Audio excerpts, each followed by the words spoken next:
Alors en général, le mot empathie est utilisé pour désigner une certaine forme de sensibilité, voire d'hypersensibilité.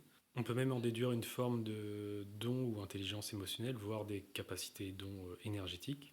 Maintenant, le terme en lui-même est assez vague et on l'utilise un petit peu à tort à travers, que ce soit en psychologie ou ailleurs, et c'est un peu devenu un mot poubelle où on l'utilise vraiment pour tout et n'importe quoi en fait.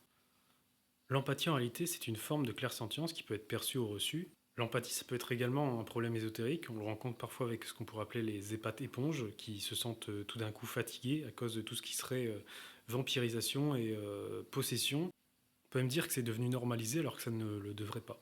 On ne doit pas être fatigué à chaque fois qu'on croise une personne, on ne doit pas être fatigué à chaque fois qu'on parle à quelqu'un. Ça, c'est un problème de protection, c'est un problème ésotérique en fait. Autre chose également, on parle souvent dans l'empathie de se mettre à la place des autres. Mais rien que ça, c'est déjà une forme de possession et de vol, même si on a des bonnes intentions. Parce qu'on ne doit pas se mettre à la place des autres, en fait. Donc en fait, c'est pas étonnant de se faire attaquer énergétiquement quand on se sent en pâte, si vous êtes en pâte. Donc en finalité, ne soyez pas en pâte, soyez perceptif. La façon de réfléchir, elle est totalement différente.